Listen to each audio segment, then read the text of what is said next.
think of for the job you're working on. Over 5,000 hardware items in stock to get whatever job you have done. Check them out on Facebook, Little Shavers Wood Shop, or better yet, stop by 3301 Salisbury Highway. Give them a call, 704-872-3148. Little Shavers Wood Shop. Real Country is 550 AM WAME, 92.9 W225BD, Statesville.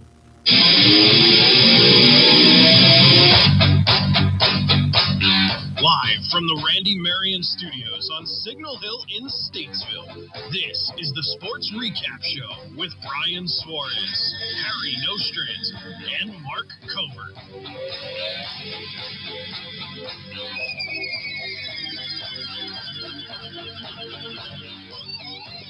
And a good Tuesday evening out there to all our listeners. Welcome to the Sports Recap Show here on 92.9 WAME Real Country.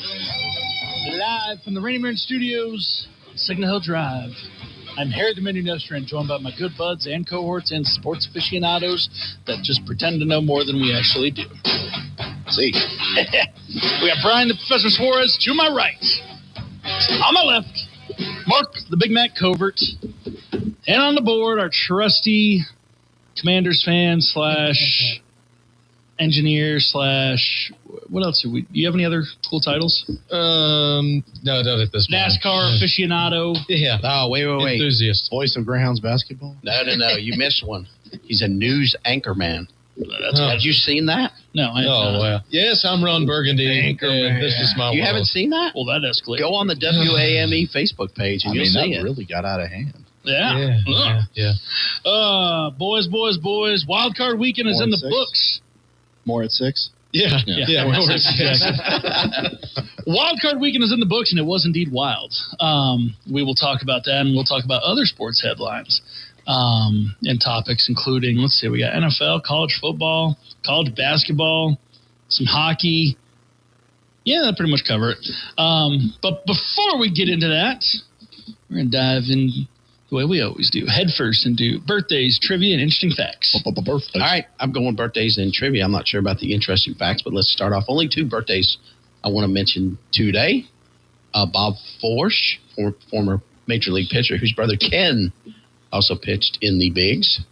And then the other one, Bryson, you get a kick out of this one, Connor McDavid. Oh. It's his birthday today. Hey, big man. Hey, now. He won the Hart Trophy, which is MVP 3 times already.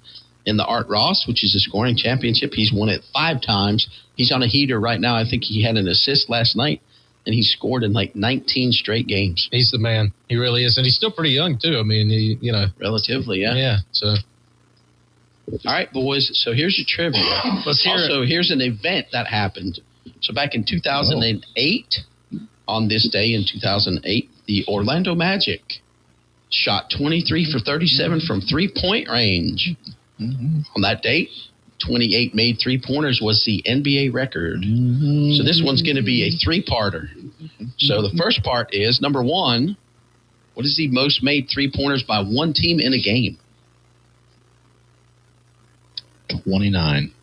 And who was that done by, Mr. Mark Covert? Why do I mean, it feels like it should be the Warriors. Right, but it's not. It's not. Actually, it was done twice.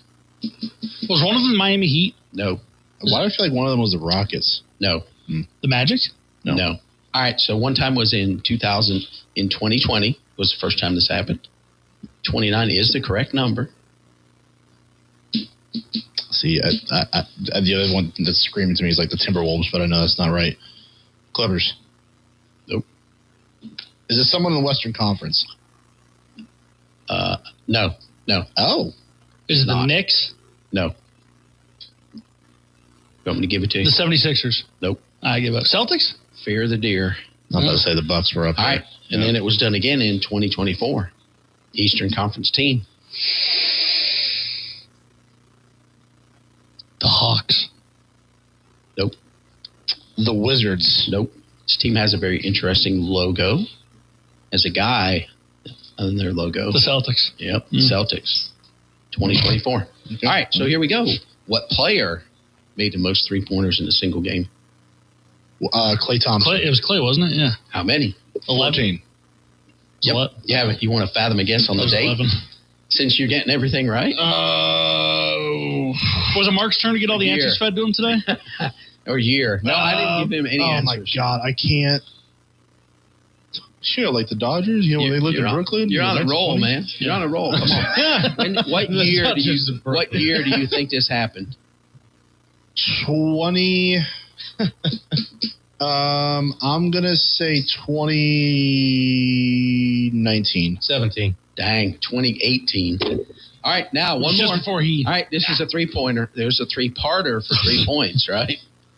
3-pointer. What is the record, and who did this, for the most missed 3-pointers in a game by a single team? Was that including postseason? No, this is yes, postseason. Rockets. How many? How many they missed? Yeah. Wasn't it like 28, 27 or 28? You're not close. Was that worse? It was like 38, I think. On January 16th of 2019, which this was during the regular season, they missed 47 3-pointers. Now, the game you're thinking about was... Did they not make Game any? 7 against the Warriors. Or the game, the Celtics missed a whole bunch in the playoff game too, but it wasn't 47. It was close. I think it was 45. I think the Celtics missed 45 in a playoff game. But the Rockets... Oh, that was like 2 years ago, wasn't it? It was recent. It was our elimination game against... yeah, they missed like 45 3-pointers, but that's not the record. 47. The year before we won the championship. The more things change, the more they stay the same. You live and die by the sword. Mm-hmm. You ain't wrong. In this case, the 3-pointer. Well, that's the sword. The 3-bomb. That is the sword. That's all I got. That's all you got? That's all I got. All right. A three-prong trivia for 3-pointers. It's not really, I guess, relevant to anything, but I do find this interesting because, Brian, when you went to see the state championship football games this past season, yes, you did get to go see the Reidsville Rams play. I sure did, and a certain person on that team did something this week, I believe it was, right? I believe so, yes. So Deontay Neal, who is everybody knows Kendra Harrison, big tight end recruit going to Oregon. A lot of tight ends going to Oregon these days, by the way. They've cleaned up in the portal. But Deontay Neal is the one that you really need to pay attention to for all his accolades because the two of them play basketball together as well as football. Mm-hmm. Harrison has only played 1 game this year, though. Correct. So it's kind of like, Neal, and actually Paul Coughlin from Statesville is playing for them right now. There you go. For Reidsville, averaging 25, 5, and 5. So Paul Coughlin is? Mm-hmm. If you really want to know, they call Reidsville is more or less self-proclaimed as the football capital of North Carolina, right? However, self-proclaimed. Self-proclaimed, yes. That being said, and there is a track record behind it. Don't let it fool you, but that's self-proclaimed nonetheless. Deontay Neal, in his athletic career, high school-wise, has been in 6 state championships, has won 4 of them. His combined record between football and basketball, he is a senior, is a 147-8. That's 53-6 in football and 94-2 in basketball as well. And he is an absolute, and Brian, you've seen him now in person. Oh, yeah. Stud. Yeah. I thought you were going to talk about something else. No. Do you know what he just did in the last week? Go ahead. He scored 63 points in a high school game. There you go. In high school basketball, he scored 63 points. I think it was either this week or last week. I misspoke. I said stud. He's a thoroughbred. I mean, the kid's just a monster athletically. But it does go to question. There's a lot of great athletes in the state of North Carolina, especially at the high school level, a lot of storied careers as well. Harry, you've been around the state. You know some of the legends, probably better than most of the people on this panel, table. Where would you say an athletic career like that ranks among the state's greats all time? Okay, what was the question one more time? Where do you think Deontay Neal's career will rank? Where do you think it does rank amongst the greats that we've seen come out? Is he not only a sophomore? No, he's a senior now. Deontay Neal is? Yes. Oh, okay, I think he was a sophomore. Okay, so I mean, if you think of great high school athletic careers in this state, you think KP Parks, T.A. McClendon over at Albemarle, Will Greer. Todd Gurley. Huh? Todd Gurley. Todd Gurley, yeah. There's been some prolific. I mean, Drake May had a good high school career. Yep. A little bit under the radar until he was a junior or senior. But,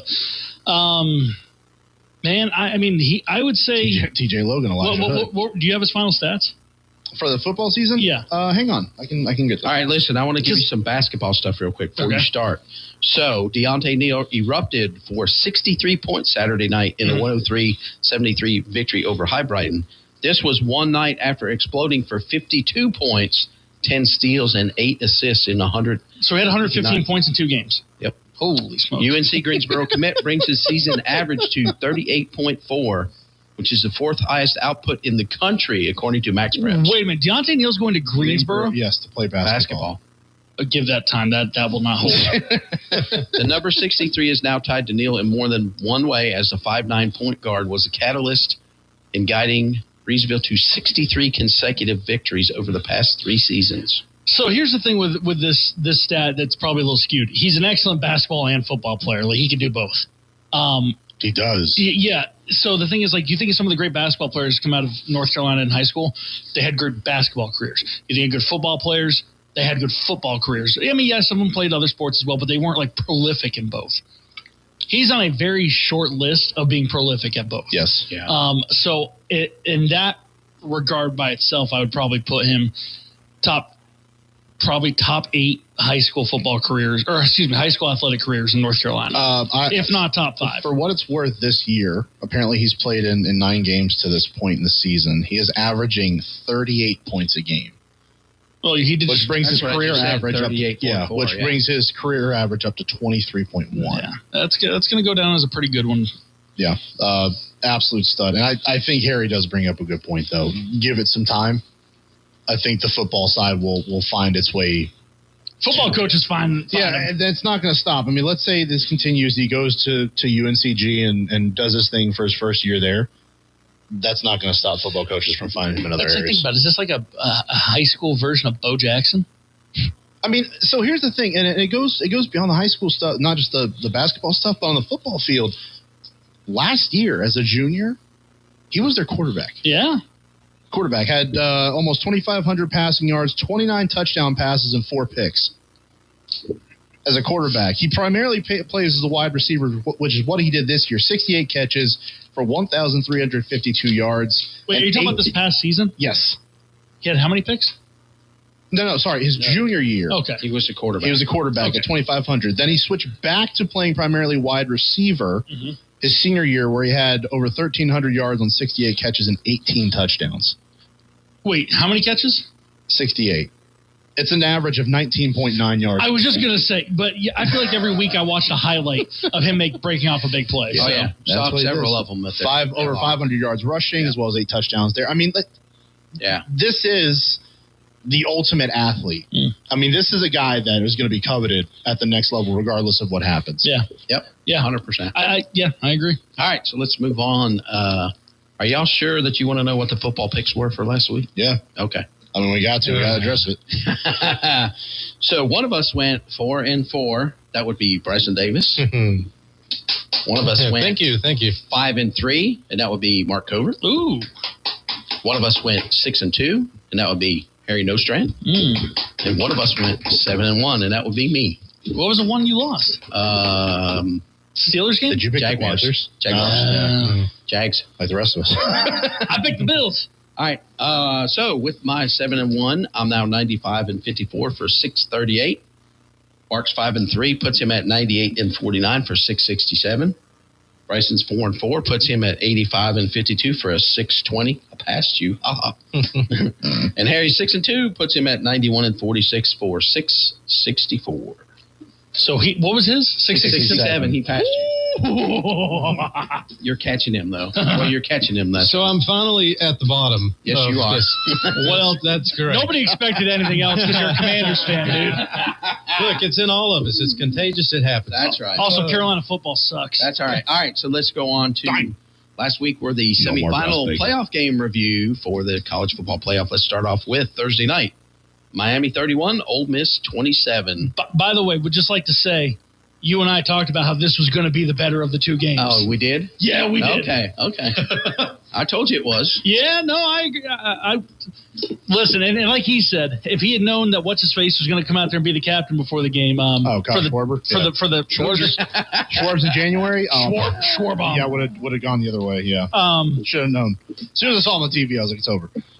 Honestly, this was – I thought Ole Miss – they played this game nearly to perfection, I would say. They had a good game plan. They executed it well. Coaching did a good job.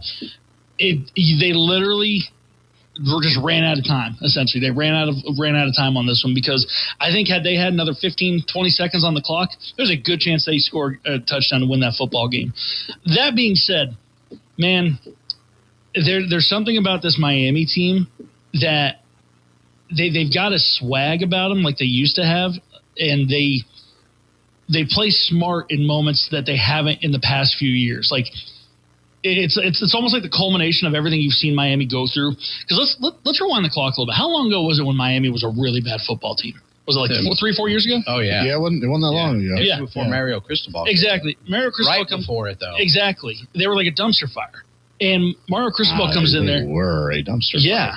Mario Cristobal comes in there and changes the dynamic in the I think the mindset of the program to make them believe that they're an elite program. Mm-hmm. And listen, I'll be the first to tell you, I've not thought Miami was an elite program this year. Like I think they are playing at an elite level now, but I have not looked at them as an elite program all this year until like now.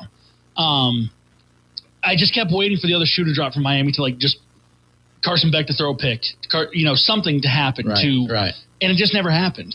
The defense played well, gave up a lot of points, but the defense still played well. I think the offenses for both teams were clicking on both cylinders. All right, Miami had 459 yards of total offense, and Ole Miss had 398. Yeah, I mean, it's hard. However, here's what I think. Let me ask you a quick question, and then I'll give you what I think actually happened. Number one, if Miami doesn't take dumb penalties, is the score 31-27? There were a couple in there that were really stupid, like that one late hit. The guy was already down. Yeah. If one or two of those don't happen, what's the score? And this was and I was going to say, this is the time where we've seen – there were moments, again, where it's like you felt like this could unravel real quick. Oh, yeah. And it just didn't happen. Right. Yes, they'd make some bonehead plays or some bonehead mistakes and whatnot, but they bounced back from those mistakes. Yeah. I do feel like some of that is the nature of being an aggressive team, though. Which they are. Right, and inherently that's going to happen sometimes. Yeah. It's like you got to – if you're going to set the tone and you're going to be about that business, you have to be about that business every snap. Yeah. And that means sometimes you're going to go through that whistle and you're going to draw a flag. As long as you're making up for it on the back end of that, right, and you're still playing a good physical brand of football that's effective, then those things will take care of themselves. And I think that's exactly what that coaching staff sees. They're guys flying around making plays, and even if they do get penalized, they're able to capitalize on it and rebound from it. So in your mind, an aggressive penalty is not necessarily a dumb penalty, right? I get what you're saying. I agree with that. I don't know that it's not a dumb penalty, because there are dumb ones for being over aggressive, but you got to know where that line is. Right. You know what I mean? You got to know where the line is. You got to know where the line is. I agree. You can't. No one's perfect. So you're not always going to be right. I think one of the things that happened in this game, and I know you're saying Ole Miss extra time, part of it is time of possession was 41-19, basically, and I think at the end, Miami scored at the end because Ole Miss guys were tired. Look at the last play where Carson Beck scores. That one Ole Miss guy's on the ground. He doesn't get up, and Beck runs right by him. Yeah. And I think that was a big deal. I think and it's the opposite of what we thought was going to happen. Think about what we talked about last week was Ole Miss is going to run the fast tempo, run a lot of plays, and all of a sudden the Miami guys aren't subbing in enough, and they're going to get tired. I think Ole Miss only ran like 8 plays in the first quarter, right? So to Brian's point, that time of possession difference, it's 41-22 to 18-30 in favor of Miami. That is disgusting. Well, and so that's what I'm saying, though. You think about it. And Ole Miss didn't turn the ball over. If you win that time of possession by that much, you're thinking you're blowing a team off the map. Agree. I'd agree with that. Yep. So it was a weird dynamic in that sense that Miami felt like they were on the cusp of pulling, or not say pulling away, but being able to bust that one open. But You know what it reminded me of? It reminded me the week before of the Texas Tech Oregon game. Oregon had all these chances to really pull away, and couldn't really do it. Yeah.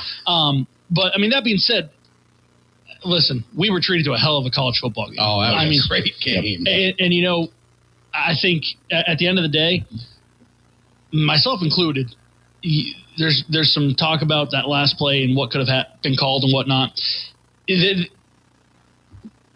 It's one of those things you don't want to see an official get involved in how it decides the game. But at the same time, I think Mark brings up, do they ever call pass interference on Hail Marys? Absolutely. No, they don't. Right. But that was not your prototypical, we're just heaving the ball up like 50 yards down the field. This was like... You're right. They threw it to the back corner, which they shouldn't do. They shouldn't, but they threw it in the middle of the field. It almost worked. And to be honest, had this not been happening, it would have worked. But if the receiver hadn't pushed him in the face, then, you know. There was a lot of, and that's the other thing. Don't put yourself in that situation. Bingo. Right, and then you don't have to worry about, that should have been cost me. Yeah, no, you're not wrong. Don't put yourself in that situation. But I think, like I said, at the end of the day, Ole Miss has a lot to be proud of, because I think there's a lot of people, myself included, who thought that they weren't going to make it this far in the playoff without Lane Kiffin. Right. And they did a good job. And I hope moving forward have kind of maybe gone over a little bit of a hump as being a mid to top tier SEC team and maybe one of the top dogs in the SEC now. Time will tell. Exactly. Time will tell, because as of right now, Trinidad Chambliss is not coming back unless he wins an appeal with the NCAA. He's not coming back. He shouldn't. Because that would be, 6 years? No, this was 6 years. So that would be 7. So no. But yeah, I think it's kind of a thing for both programs, like getting over the hump they've been looking for. Because for Ole Miss, as Harry said, it's been trying to get into that real upper echelon of the SEC, right? Up there with Alabama, up there with LSU, up there with Georgia, like those teams at that level. And for Miami, by God, I mean, it's been at a lesser level, but just trying to get something in the ACC, which they have not been able to do for the life of them. Now they find themselves back in the national championship at home. So, I mean, this has been a big step for both programs. But to Brian's point, guys, Miami ran the ball 51 times. It was for 3.8 yards per carry, but for 51 times in a football game, if your defense is getting hit in the mouth that many times, they're going to wear down. And give it to Carson Beck in that offense. They made a drive when they had to at the end of the game, and his touchdown run wins it. Yep. All right, next up on Friday night, Indiana 56, Oregon 22. I will tell you this, the score was 35-7 at half. I think I watched the first 3 or 4 minutes of the second half and then said, they're not coming back. I'm tired. I'm going to bed. Indiana scored almost as many points as Kyle Schwarber hit home runs this year. Bingo. And here's the couple interesting stats on this. Actually, total yards, Indiana 362, Oregon 378. Well, of course, Oregon had 3 turnovers and Indiana had the short field numerous times. Goes back to finishing drives, and Oregon has been struggling this whole playoff. Indiana finished the first drive. So that's what Oregon's first drive. 2 weeks in a row we saw pick sixes, I believe, because the week before I think was it Miami against Ohio State that did that. Yes. So, listen, that's a good way to set the tone for sure. I'll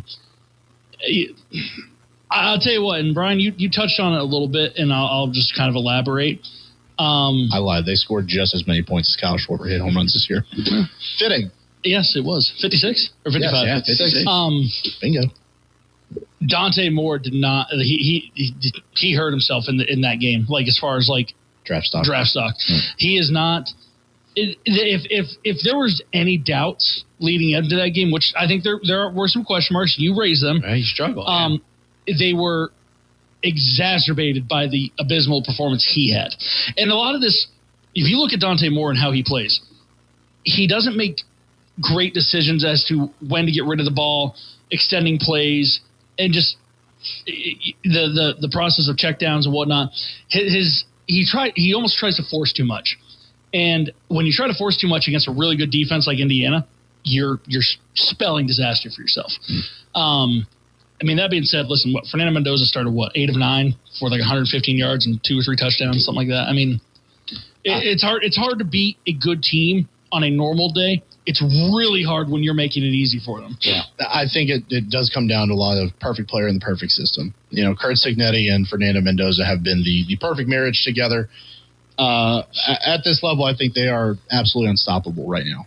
The way that they're rolling, the entire offense, running game's clicking, receivers are doing their jobs, getting open, catching footballs, contested, down the field, wide open, whatever it is, they're doing their job.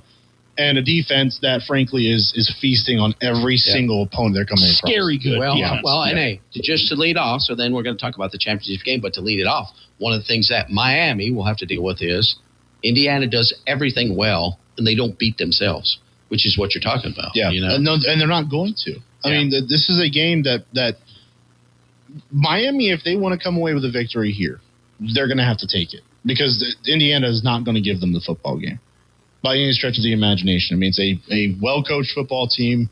It is the best team in college football this year, hands down, bar none. And it's not even close. No, it's not. From what we've seen the last couple of weeks, I mean, they have eviscerating Alabama. Again, Alabama's not where they have been, right? That's fine. They still beat a really good Ohio State team, too. And then also beat in 3 straight games. You get Ohio State, Alabama, and Oregon. They go down in succession. And none of those games, well, Ohio State, I guess, was pretty close, but they made plays when they needed to in the clutch. Yeah. Next 2 games, nowhere close to each other. In those games, by the way, the combined score is Indiana 107, the other 3 teams in Ohio State, Alabama, and Oregon 36. Yeah. So they're eviscerating the competition. Well, they scored. Ohio State scored 14, right? Yeah, 10. Yeah. Okay. So, and the thing with the Ohio State game, 10? it was 10 or 14. 10. It was 10. I feel like that was the tee shot for these guys. That was the game that teed up this run. I really do. I think because you got to think about it. We go back, rewind real quick for last year for Indiana. The team that was, oh my gosh, look how good. Oh, wait, they are who we thought they were. Yeah. They're Indiana football. Yeah.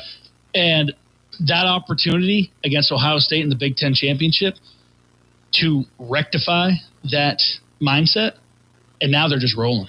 Like they are rolling. I'm fairly certain that you could take the Raiders out there and Indiana will give them a run for their money. All right, so the game will be 7:30 Monday night on ESPN.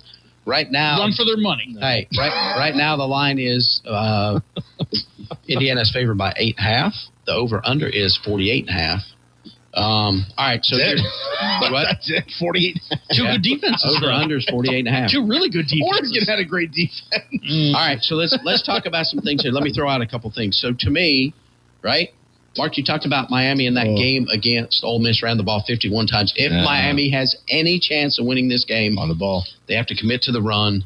Because here's the thing, but then again, neither Alabama nor Oregon was able to run the ball against Indiana's defense. Yeah. Right? And that sets the tone. And really, what that'll do is if they're able to run, then Indiana's pass rush cannot tee off on Carson Beck because they can't be sure that he's going to pass. What is much easier said than done has become literally the opposite way around for Indiana these last couple of games. Alabama can't run. Cool, we're going to stop the run. We're forcing a pass. Yeah. We're playing that. Boom. All right.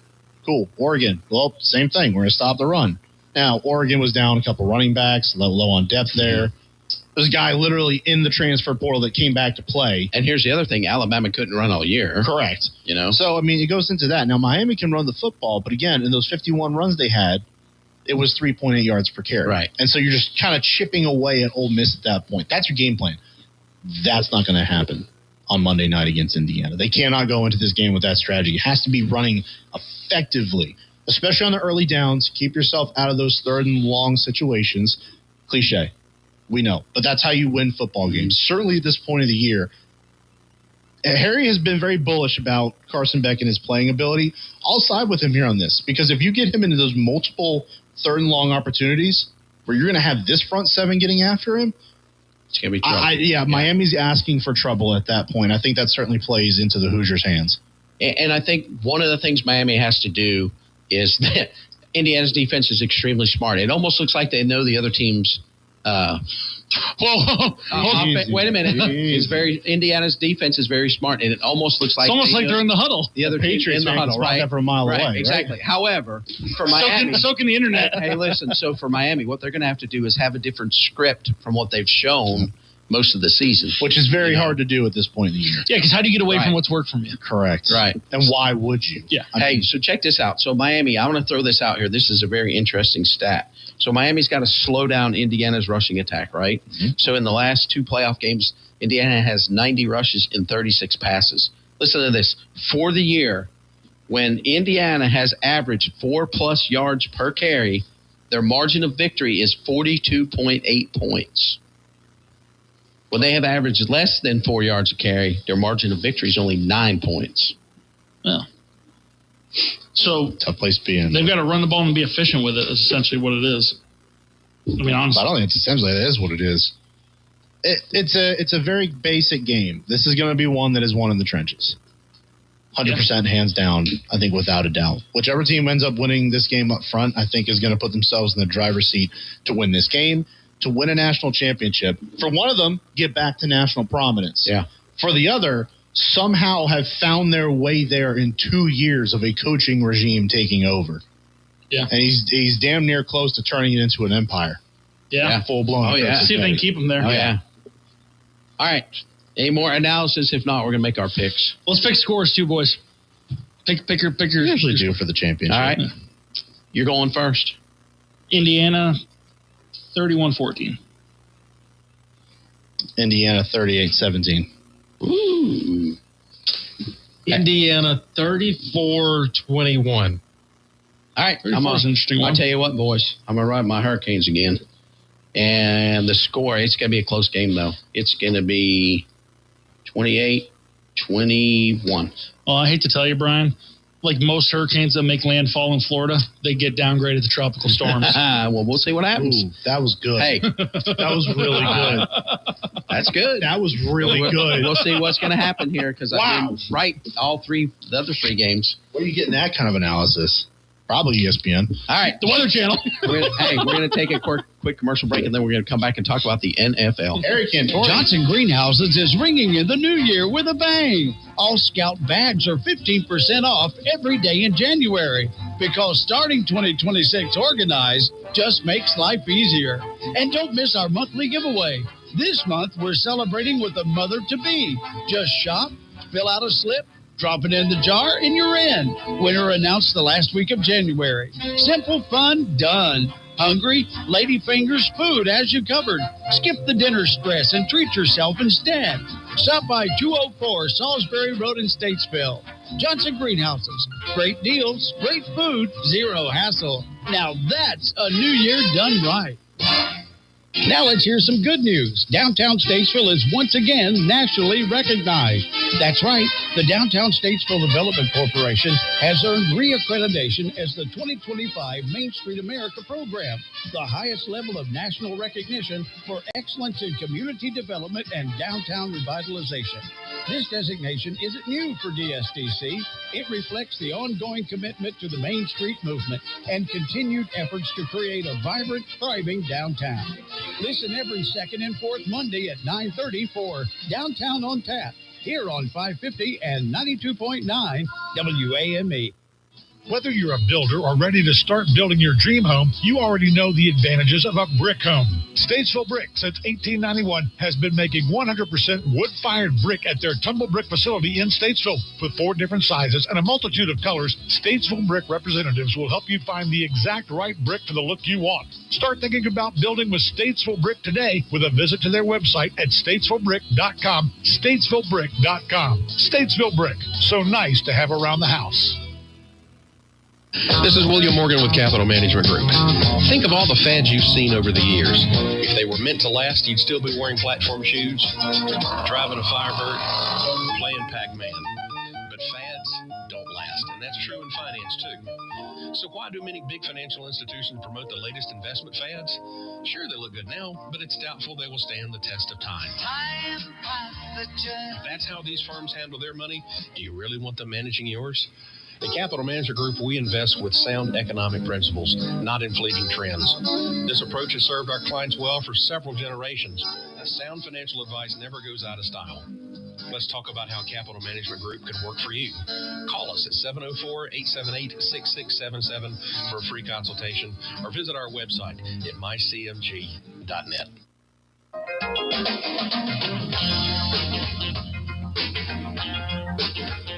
That's right, ladies and gentlemen. Welcome back to the Sports Recap Show here on 2.9 WAME. Real country. Live from the Randy Marion studio in Signal Hill, the mothership This is Mark the Big Mac Covert, joined by my cohorts, Brian the Professor Suarez, Harry the Big Menu Nostrant, and Bryson the Commander-in-Chief Davis. We're listening to an audiobook right now. What's going on? No, but I definitely feel like this is like one of those sleep aids. Right? Yeah. And now for a little bit of smooth jazz. Chapter 12. I don't think Billy will like that very much. And Harry Potter took out Voldemort's wand. I feel like they'd listen to that, actually. You're probably right. Fellas, we talked a little bit of college football, of course, national championship. The one that we all expected, of course, in Indiana facing off against Miami down there. And is it technically Coral Gables? It's Coral Gables, right? Where the stadium is? No, where the school's No, the at. school's Coral Gables. The school's at Coral Gables. Right. The Hard Rock is in Hollywood. Miami. No, Is it the not? stadium's in Hollywood. It's like out of downtown Miami. It's near Fort Lauderdale. Well, I'll tell you exactly where it's at. Hold on. Anyways, Close to the big guitar. somewhere down there around like South Beach where all the people in. It's actually about a half hour hang out. from. It's Miami Gardens, technically. Which, if you look at the map, is directly inland from. Boca. No, What's Boca's this further place? in. Yeah, Hollywood. It's directly inland from Hollywood. Hey, Florida. have y'all, just as a sideline, have y'all heard some people complaining now because they get to play a home game? It's like they picked this stadium like 3 years ago. Tampa Bay won How a are you Super going to Bowl at know home. that? Nobody in a million years No thought one Miami knows. would be playing. Yeah, in it. nobody would have thought that. Like, that's ridiculous. If somebody thought Miami was going to play in the national championship this year 3 years ago, You probably should have stopped them. well, that and Yeah. I would have put like $3,000 on it. Yeah, that's fair. I mean, You'd be looking at a nice little payout, right? yeah, retire for the year. That's for sure. So, anyways, they're playing their big boy game this week, and we're going to step up as the first round of big boy games we're taking over in the NFL. Wild card weekend was wild. It was. And I got them written down in order, so let's go in order, okay? Rams 34, Panthers 31. I was at this game, actually, great game, good atmosphere down at Bank of America Stadium. Maybe one, what were we calling? No, not, Mark, you commented on it. What am I going to call it? A late hit out of bounds or unnecessary roughness penalty that I'm like, nah, this is football here, you know. Oh, yeah. You know which one I'm talking about? Yeah. You know? But then there was a get-back call in the next drive against the Rams, so. Yes, there was. Yeah. A lot of agree. back out of bounds. Couple things I was surprised about in this game. A blocked punt, which you don't normally see in the NFL. Late. Yeah, that was very interesting. Which, when I saw that, I'm thinking if they score, it seals the deal. Who? For the Panthers. Oh, yeah. It should have at that point. Well, you think they were going to use a little more clock, but Right. we digress. You also just want to get the You points. get the ball in the end zone. Yeah. Right. Right. So then the other thing, we talked off the air a little bit. I said, like that, with 2:34, they scored a touchdown. They would have been better off tactically to get the first down in that situation and run some clock. But again, then you take the chance of you don't score, you fumble, the whole 9 yards, and then you don't tie the game, whatever. You know, you take the points. You're up with 2 minutes and 30 seconds in a 34. playoff game. That's where you want to be. Right. That doesn't matter how you got there. Doesn't matter how much time's left on the clock. That's exactly where you want to be. And by Talk about four. the Bills And yet? by four, so they had to score touchdowns. Which, by the way, well, no, we'll go through the course of the game, then we'll back out to overview kind of thing. Because after that, the Rams worked their way down the field and, of course, scored on a late touchdown. Right. The Panthers played the prevent us from winning defense. No. So okay, and I made a note about that. The Carolina defensive scheme was a lot of prevent and cover 3, and to me, Barry's watching film. Yeah. Cover 3. I watched the game, and to me, and we've talked about this a lot, and I saw a lot of it this weekend in general. So I'm not going to just say it's the Panthers doing it. Right. What I saw in that last drive was Matt Stafford and the Rams being methodical, little dink and ducks, 9 yards, 8-yard plays. Yeah. Didn't have the defense gives you. Exactly. Didn't have to do anything hard to go down the field. Agree. And let me tell you, if you're the Panthers, you don't want a guy like Matt Stafford with that sort of time. Why aren't you applying any pressure? Why aren't you sending someone? Had they got some pressure on Matt Stafford, maybe this is a little bit different story. But you don't let them just kind of like tear you apart. I mean, listen, I know they're thinking, well, as long as we don't get him in the end zone, you know, we'll let him go to the 20 or whatever. Okay, but here's my point. You played defense one way for the whole game until there's 2 minutes and 34 seconds left, and then we're going to change how we play. Brian, this is literally my last note on this, and this is, again, where I started to see this happen. Yeah. Coaching not to lose, should be coaching to win the game. That's what I'm saying. I mean, it was like, don't change the way you play defense just because there's 2:34 to go. Like, play the same way you did to get there. Hey, what happens if they throw a pass over the top and they score a touchdown? Guess what? All right, you got a bunch of time that you can get the ball back and score. Coaching not to lose is different than coaching to win. And 100%. I saw coaching to win in two specific games, and that was the Patriots and the Steelers game last night. All right, so big view of this game was very shocking that it was actually 34-31. Again, really good game. Yeah, and I got to tell you, they're going to pick up the fifth-year option. Panthers are for Bryce Young. They already did. Yeah. I think we still need to see more consistency. I thought there was a lot of people saying, he's franchise quarterback, 100%. Still not 100% personally. But I will tell you, there are throws like that one to Coker to take the lead late in that game. Yeah. Where he threw the ball, and I'm like, there's no way. There's no way. My God, he dropped it in the bucket. Oh, yeah. That was an NFL throw from hell. And if he can continue to make plays like that, doesn't always have to be like super outstanding, spectacular throws all the time, but just simple ones. If you can make that throw, can you make the simple ones? If he does that, then we start having an earnest conversation about this being the franchise quarterback of the Carolina Panthers. Well, there were also a couple, though, you talk about that, in the flat where he couldn't hit the guy, and it was like, you got it. That's easy. That's it. It's the easy throws. Yeah. Well, and there's been a couple times we've talked about it this year that this being next year being his last year under contract, it's effectively a show me year. And a lot of people give Bryce crap, and myself included, but he has had no continuity in the coaching staff until I would say recently. And it feels like the last 2 years. Yeah. And it feels like there's a general consensus where there's starting to be a little bit of rhythm and maybe trust between the coaches, the coaching staff and Bryce Young. Mm-hmm. Let's not forget Canales. Is it Canales? Yep. Yeah. I was thinking for a second. He's effectively benched Bryce for a little bit. He did. And Bryce, I think, has responded really well to that. And I think the Panthers, again, this year coming up, if he can do what he's done and build on that, like what he seems to be doing, I agree with Mark. Then the legit conversation comes, okay, are we going to offer him a big contract, and is this going to be our guy moving forward? Yeah. Hey, another thing. Notice how David Tepper's been in the background? Thank God. You notice that?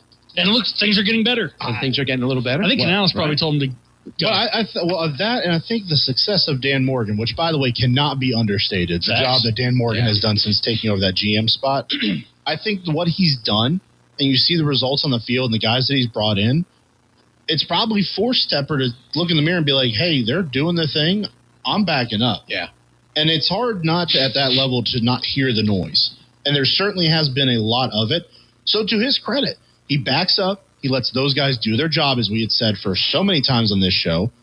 And he's also burning or unburning, if you will, building back up some of the bridges that had been burned through the franchise, i.e. one Mr. Cam Newton showing up pregame. So it's good. I think you hate to lose the playoff game. You don't want to. You want to still be playing at this point in January, but you feel good because there's now what feels like a actual solid, real foundation underneath this football team. Yep, I'd agree. All right, next up, this Saturday night game after the Panther game, Bears 31, Packers 27. I'd listened to the first half on my way home, watched a little bit, watched the third quarter, a little bit into the fourth quarter, didn't think the Bears would come back, gave up on the game, and lo and behold, I wake up on Sunday morning, and it's like, oh, wait, the Bears won the game?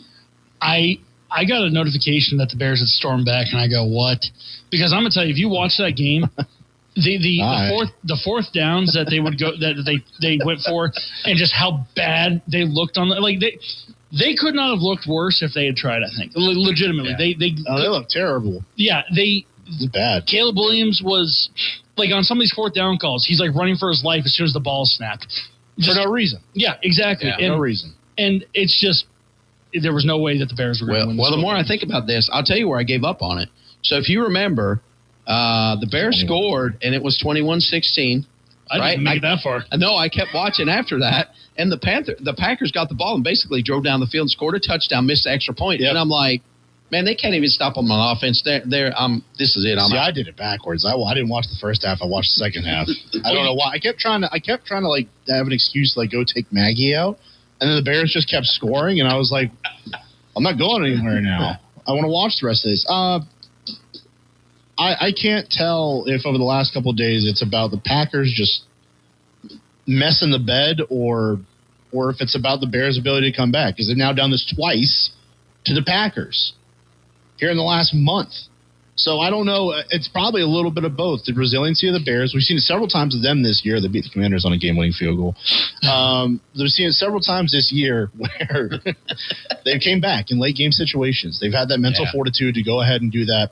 I think Ben Johnson for them has been a godsend from that mindset, because especially for Caleb Williams, it's been a lot of tough love this year and a lot of brutal honesty publicly from Ben Johnson, but in a constructive way. He's responded well to that. I think the team rallies around it. And by God, they look like crap in the tail two halves. Look like crap in the first half.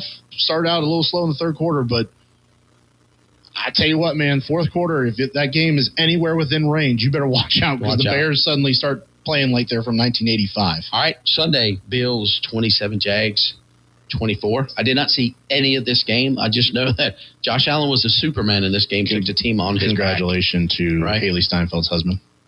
First road playoff win. So, no. You say that. you say that. You know who else, whose first road playoff win that was? Sean McDermott? Yeah. Yeah. Well, I mean, they're kind of tied together, Harry. I know. Yeah, I mean, this was a good football game, too. It got off to a really slow start.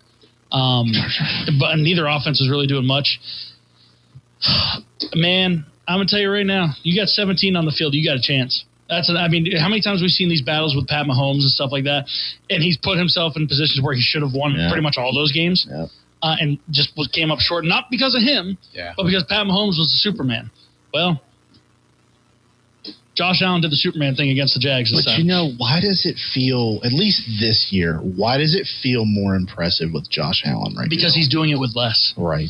He's doing he's got James Cook running the ball for him. Well, and he's doing well. NFL leading rusher this year. Yeah. James Cook. Yep. Doing really well. Yep. And that's taking a little bit of pressure off. But if you look at his receivers, man. When Khalil Shakir is your number one receiver, who's good. Good receiver. He's good.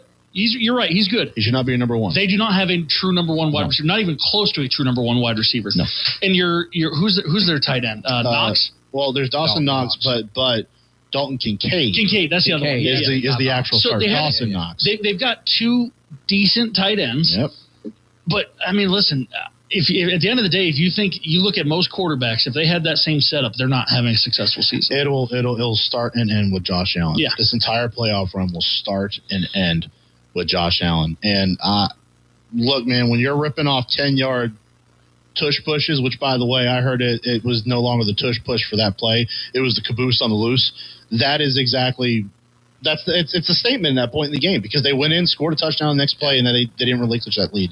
All right, 49ers 23, Eagles 19. Speaking of tush push. 49ers come in out of town. Just push the Eagles around. You see, he's got a smirk over there. Out of the playoffs. He's got a smirk over there. How's your wife doing? Huh? How's your wife doing? We were on the same page. The Eagles handled business today as they should have. Got rid of their OC. Yes. And curl route. Deep pass. Their offense is the most simple thing to defend. Curl route. It's 4th and 10. Yeah. Inside the 20.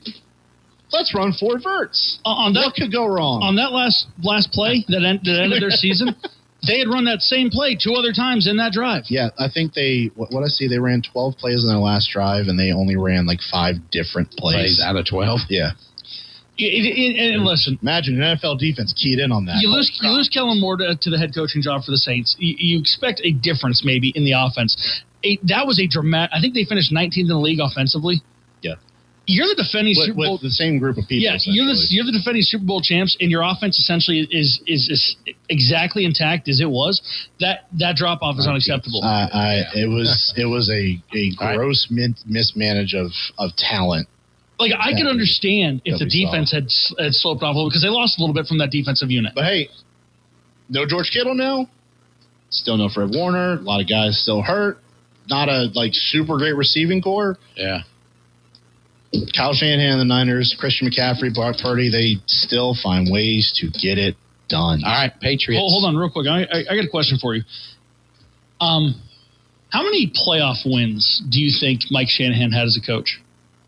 Mike? Kyle's dad. Yeah. I just want to make sure. Mike Shanahan, Mike. Okay. How many playoff wins he had? Yeah. Honestly, I don't think it was a ton. 10.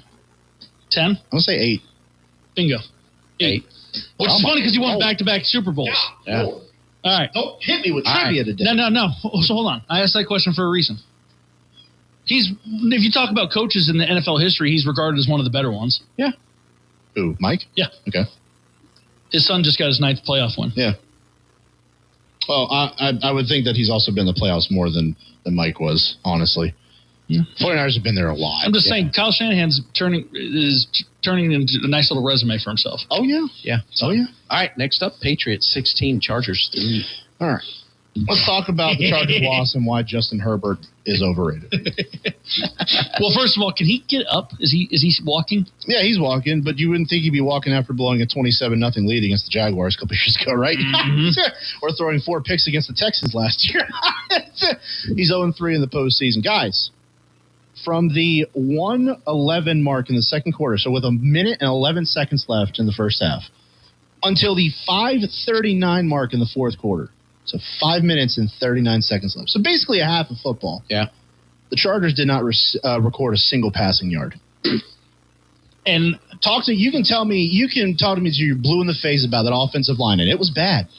It was bad. You don't have Joe out there. You don't have Rashawn Slater there at your tackles, your bookends. I get it.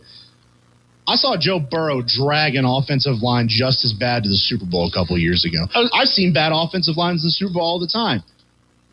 Justin Herbert is overrated. He hasn't done anything when it has mattered, and that will continue to be the case. That's just the player he is. So I'm not going to pin this all on Justin Herbert. Okay. Keenan Allen dropping passes left and right. Okay. He got no help essentially from anybody on that offensive unit, like none. And the only reason he completed a pass at that point in the fourth quarter you're talking about is because our best corner, who had locked down everybody, got a concussion. Well, did he get a concussion? Yep. He's out this week. He's on protocol. He's going to be out this week. That's not good. Hey, you want some trivia? What? How many touchdown passes did Justin Herbert have in his postseason career? Big fat 0. You're saying 0. Harry says 0. He said 3-0. Which one, 30? No, 0. No, he's saying 3. He's sounding like this. 30. That's, yeah. So 0? Brian, you want to take a guess? Probably 2. Okay. Bryson? I'll give him 1. Yeah, let's do 2. Let's do 2. He has 2. You know who else has 2 touchdown passes? Juwan Jennings. Juwan Jennings plays wide receiver for the 49ers. All right. So, anyway, go ahead. The defense of the Patriots set the tone, and they did not let off the gas the entire game. I mean, even at the end, they just kept bringing pressure because, and Chris Collinsworth said in the game, why do you stop? They can't do anything to you. Like, why would you let off the gas and just not keep bringing pressure? And Justin Herbert got manhandled. And there was one play at the end of the game where he got hit by 2 guys and fumbled. I didn't think he was going to get back up from that. I mean, he was getting mollywopped. All right. So, speaking of defense, Harry, Texans 30, Steelers 6. Here we go. Watched this in the first half. I think at halftime the score was 7-6, right? At the end of the third quarter, it was 7-6. I didn't see that part of it. But anyway, when I watched the first half, the Texans defense was all over your Steelers. Oh, yeah. Mark. All over them. Let's run this back. Because if you had told me end of the night, right, I wake up Tuesday morning, this morning, okay, and you sat there and told me, hey, the Steelers defense gave up 16 points. They forced 3 turnovers. What's his name? C.J. Stroud was all over the place, nervous. I would have told you, I would have told you, man, you had a great shot. Yeah. Yep. You scored 6 points. Would have told you. You know, one thing you brought up, I was shocked at last night was C.J. Stroud. How many times he looked away and dropped the snap? A lot. Right? A bunch of times. I'm like, what is he doing? Is he not? He's not concentrating, not paying attention. What is going on? And it was much to their benefit that the Steelers were as bad as they were last night. I mean, an offense that was held to its lowest yardage total in a playoff game since their first playoff game in the 1930s. Bad. So the defense, look, all night long they were rushing 4 guys. Houston was just rushing 4 guys, and it felt like 6 or 7 guys were being brought on a blitz every single down. I mean, they are monsters up front, and that defense is layered. Every single spot, position, whatever you want to call it, is studly, bona fide, just rolling on all cylinders right now. Now, Nico Collins, to your chagrin, Harry, or not to your chagrin, actually, to your benefit, he may have also left with a concussion last night. I saw that. So, Christian Gonzalez might not be there. Nico Collins might not be there. So we'll see what happens. I'd be okay with that because our best defender and their best receiver, I could live with that. Yeah, it's a wash essentially at that point. So, but no, I mean, Houston was dominant last night, and it was the undoing of one more tenure in the NFL. That's right. Yeah. So, which, I mean, we can talk about that real quick. Yeah, we can do it real quick. Mike Tomlin, after 19 years, stepping down, which, let's be clear, is not being fired and has not quit. Well, the stepping down part's important. It is. That's why I brought it up. Because that means that if a team decides they want to still under contract. Yes. If the team wants to sign Mike Tomlin, his rights are still to the Steelers. So this could be like Sean Payton with the Saints. Bingo. And you can essentially get draft capital. So for Mike Tomlin. If Mike Tomlin wants to go do TV next year. His contract only goes one more year, right? 2. It's 2? So, or whatever it is. I mean, look, there's 9 openings now, including the Steelers in the NFL. So, I mean, there's a lot of opportunities. Let's say 7 because there's no way he's going to Baltimore. Sorry, 6 because there's also no way going to Cleveland. So we'll say send Mike Tomlin to Miami. Hey, look, I think you would, and Harry and I were talking about this when we were walking in. I think it doesn't make sense to pile on and say you don't appreciate Mike Tomlin as a Steelers fan. You're a fool if you don't. 19 years. And everyone made a joke about, they never had a losing season, but what have they done? There is no other coach in literal NFL history that can make that claim. Yeah. In 19 years, you never saw a losing season come across your board. And I can tell you right now, as long as I've been following football, Steelers only have ever had 2 football coaches. Most of my life was Mike Tomlin. They've had hardly any football coaches. This is they've had their 4th coach since 1969. I said that Chuck Noll. I can't remember who came after Chuck Noll. Bill Cowher. Bill Cowher. Oh, that's right. It was Cowher. It was just Cowher. So who was before Chuck Noll? Some schmuck. Exactly. So to me, it's always been Bill Cowher and Mike Tomlin. Yeah. You'd be a fool to not appreciate what he's done. He brings another Super Bowl. You still got playoff wins in there. They were just earlier on, and a lot of success and a lot of continuity. But it's also true to say that it was time, and it certainly was at that point. Thank you to him. But it is certainly time to move on, and search begins, fellas. Search begins. Young offensive mind, please. And are they going to need a quarterback? Yes, because that also means Aaron Rodgers probably is not coming back. That would be my assumption. Yeah. Now, again, they do have a fair amount of draft capital. Maybe they try to get in contact with some teams. Maybe we see what's going on out there. Who knows? There are guys looking for homes. There are guys looking for homes. So, who knows? But I will say, as bad as last night was, it was, as soon as that notification came across that Mike Tomlin was stepping down, it was a lot of weight just gone. It was like, we can just go into an off season now. And it's not, oh my God, are they going to win a playoff game next year? Oh my God, is Mike Tomlin going to do this? Oh my God, are they going to get a quarterback? Like, that last one's still going to be there. But go ahead. No, it's good to finally go into an off season. You've been doing this for years. Oh, look, did you say 4 coaches since 1969? This will be the 4th. Oh, yeah. Yes. This will be the 4th. That's what I was saying. It's on the 3. That's why I was confused. Yeah. So, okay, real quick, Mark, just quick answer. If you have a wish list of coaches, who's at the top of your list right now? Kubiak, the offensive coordinator in Seattle. Gary, not Gary. Not Gary. His son. Yeah. Is it Clint? Clint. Yes. Yeah, I'd say Clint Kubiak, Brian Flores over in Minnesota as the DC, and Chris Shula, the DC for the Rams. So real quick, do you think Brian Flores, with what he's got going on in the NFL, gets a head coaching job? Yes, I do. Okay. Because he was also on that Steelers roster before. He was very much appreciated. All right, let's move on to our picks. One interesting thing about the game last night, you threw a pass to an eligible lineman who caught it and then punted the ball down the field. Hey, do you think Bullock only in Pittsburgh, baby? do you think Bullock for the Texans is going to hold on to that ball because he caught Aaron Rodgers' last touchdown pass? He might. Yeah, maybe. He might. All right, boys, let's go with our picks real quick. Let's start off Bills and Broncos. With the Bills and the Broncos, and these are the 2 Saturday games and 2 Sunday games. So Bills at Broncos. Well, Broncos have a nice little bye. You got prepared for this week. We should preface that this is not like the college football playoff bye. No, exactly. They haven't been off for a month. Yeah. Teams will be ready. There's some questions about James Cook and Josh Allen's health going into this game. They're going to need all hands on deck if they're going to beat the Broncos over at Mile High or whatever it's called now.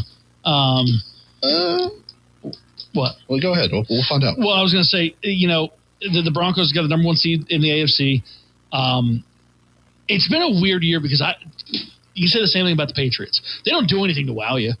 They don't. Yeah. They don't do anything to wow you. If you're looking for wow factor, it's going to be the Bills bringing it with them. Empower Field at Mile High. That's what it is.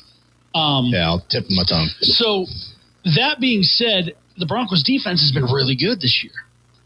And if for some reason Josh Allen's not 100% or James Cook's not 100%, it's going to be an uphill battle for them. I'm going to take the Broncos. I don't think Josh Allen being 100% matters a whole lot because he's still going to be just the superhuman freak. But that being said, the AFC is loaded with really great defenses. This is another one in Denver. Give me the Broncos at home. And the Bills aren't notorious for their defense. I'm going to take the Bills. I think they'll come through. It's fair. Look, we're now at a point in the year where these 4 games, no one's surprised if it goes either way. Yep. Yeah, I mean, you talk about Josh Allen doing more with less, and that obviously matters more as you go further into the playoffs. And wondering if he's 100% for this game sort of makes me question them. Denver having that bye is an advantage versus what we talked about in college, as you said. So I like Denver coming into this game off the bye. I think they're going to be ready to go. Pass rush. The only thing I'm be interested to see is last year. This is Bo Nick's second year in the league, right? Yes. Yeah. Last year he was on the road at Buffalo in that playoff game. Full circle. This year he's at home. They're the number 1 seed. It's a different dynamic. Not that I don't think they can handle it, but it will be interesting to see how they come out as the front runner. Yeah. Bigger expectations. Yes, exactly. Yep. All right, next up, 49ers at Seahawks. One of the things here we were talking about, 49ers have a couple injuries now that may play into this game. The thing is, the Seahawks coming off the bye, but I'm going to tell you, I saw them against the Panthers, and then the next week, they just beat the 49ers in the last week of the season, right? Yes. So beat them bad. It'll be consecutive games for the Seahawks to play the Niners. Only difference is playoff game. Sam Darnold's in the playoffs, and this one's at home. Yeah. But I'm gonna go with the Seahawks on this one because I think their defense will hold down the 49ers with the injuries. Well, and it's the same thing every year with the 49ers. They always overachieve, and everyone's like, wow, it's the best job Kyle Shanahan's ever done, right? Until the injuries eventually catch up. Yeah. And they always do. And I think losing Kittle is just too much. Again, the rest, like we said, for Denver is going to pay off for Seattle. Physical attack at home. Give me the Hawks. So the thing with the Seahawks in this game is that, the Niners, it's not like George Kittle takes up a bunch of targets and receptions for the Niners. He's not a massive production, but what he is, he's more of a distraction because you have to account for him every time that ball snapped. Yep. Yeah. And without him being there, that gives the defense for the Seahawks a little more free range. And if you give them that, it's going to be an uphill battle. So I think the Seahawks are going to win. Yeah, I'm going Seattle.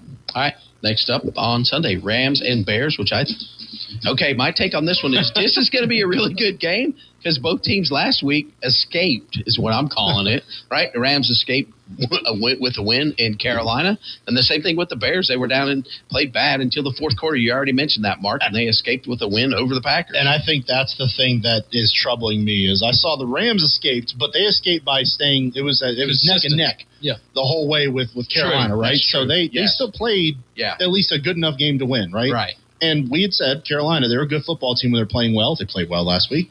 Beat a good football team. The Bears were getting murked. So, I mean, for them, it was a situation where they're playing the Packers. The Packers don't know how to close out a game. There's nothing to me that's screaming Bears in this one. I'm going to take the Rams on the road. Matt Stafford's throwing hand is my only concern. I mean, really, he's got a sprained finger on his throwing hand. She said he'd be ready to go, though. I heard him today on CBS. I mean, okay, what are you going to say at this point? I'm ready to go. Are you going to say, I don't really know? But look, if you can't throw, I mean, it's different than, Herbert somehow not being able to throw with his non-throwing hand hurt. So, the thing with Matt Stafford, he's sprained finger on your throwing hand in the cold weather. Well, that's what I was going to say. What about the weather, too? The cold weather? Yeah. Is it enough to make a difference? I don't know, but it's certainly something that is going to be taken into an account. I don't think the Bears are going to come out to that slow start that they did this last game. I think the Bears are going to come out fired up and carry a little bit of that momentum. And I think they're going to win. I got the Bears. I'm going to pick Bears because I'm saying Bears with momentum, and I think Stafford's injury will play a part in it. Obviously, he's not going to come out and say that. He's going to be out there going, I'm 100%, I'm going to play for sure. But I also think the weather gets cold. That could be a big factor with his hand. Yeah. Yep, I agree. I think the Bears have a huge advantage being on the home field. The only thing that really worries me about the Bears is when you look at last week's game is a great example. The inconsistency and you're kind of unsure of where they're going to go. Like they let that one get away from them, and they snuck one away against Green Bay, and that was here they are playing again. But are they able to do something like that again? I could easily see this game getting away from them. However, there is the side of looking at it where you're playing at home, and do the Bears come off of last week's win and start the game a little more consistent than they did last week? To me, it's really a gamble. I think the Bears do that. Being at home means a lot to me, so I'm going with the Bears. So I was going to say the other thing too, real quick, is that the Bears snatched victory from the jaws of defeat. Yeah, exactly. Meanwhile, the Packers snatched defeat from the jaws of victory. They cut the cheese. Yeah. So I mean, who did what in that one? It's really hard to tell, but the one thing I want to say is that as soon as that game's over, and you got most Packers fans calling for Matt LaFleur's head, and the Packers said the next day, yeah, we're going to extend it. Yeah. All right, next up, real quick, boys, because we got to get off the air here. Texans at Patriots. I like what Mark said. If the over-under is 0.5, hammer the under. Hammer the under, dude. It's low scoring. There was not two better defensive performances in Wild Card Weekend than what those two teams did. No. And listen, the Texans have quietly been one of the better teams in the AFC this year, and that's mostly just been nobody really talks about it because they played in the same division early as the Colts and then the Jags. Yep. And I think the Texans started 0-3 this year. They did. And they've been playing really good ever since. D'Amico Ryans has got that defense just absolutely working. C.J. Stroud's playing confidently. Obviously, they just go into Pittsburgh and beat a team that doesn't lose at home on Monday nights. I know they were 23-0, but it was bound to happen. Now they're 23-1. Dang it! Dang it! That being said, the Patriots they went up against the Chargers team who also had a very good defense this year. Their defense was really what did it, but you didn't see a ton of offense that made you overly confident in that game. And a lot of that was Drake May got sacked 5 times. Correct. And and again, I'm gonna tell you this right now: Chargers defense is good, Texans defense better. Oh, they're better. They're better. And the offensive line on the left hand side, the rookies that the Patriots have are going to have to step up if they're going to have a chance to beat the Texans. It should be noted that Myles Garrett got 5 sacks against the Patriots this year. Working that side. Go ahead. And they still won. Let's just make that point. But he's right. They 100% did. All right. So who are you picking? I'm going Texans. Whoa! What? Wow! I thought I was going to have to fight Harry tonight. I tell you what, I'm going to go Patriots. I think the quarterback play is going to make a difference. What I saw from C.J. Stroud the other night was You're right. Kept dropping the ball. He was fidgety. You're right. I think the quarterback play does make a difference because despite the miscues that C.J. Stroud did, he also made a lot of incredible plays, a lot of great throws down the field. Still stayed composed despite those things happening. And again, I think that defense for Houston, when they're rushing for it feels like 6 to 7. Give me the Texans on the road. All right. So I will say one last thing real quick. Well, he did. Wait a minute. He didn't pick yet. Oh, I wasn't done. I'm going with the Pats. Onward. Go ahead. Who'd you pick? Texans. Okay. He's going Texas. Patriots. Yeah. Real quick, I was going to say, if you take away the 2 defensive scores that the Texans had, they scored the same amount of points as the Patriots offense. They both scored 16 points. That game was almost identical scoreboard-wise if you take away the 2 defensive scores. So, again, not like the offense for the Texans was world-beating. A lot of this comes down to is Nico Collins playing, is Christian Gonzalez playing, because that's going to be big things for both teams. Yep. All right, boys, it's been a fun hour and wait, hold on, 9 minutes. I see my Dookies right there. Yeah, we're with that. We'll get to that next week. Been a fun hour, 9 minutes here on the Sports Recap. Made our picks. We'll see what happens. We'll be back next Tuesday night to review all these games and talk about the conference championships will be coming up the next weekend. So we'll be back. Thanks for tuning in tonight. We'll see you next week at 7 p.m. here on WAME Real Country 92.9 FM and 550 AM. Deuces.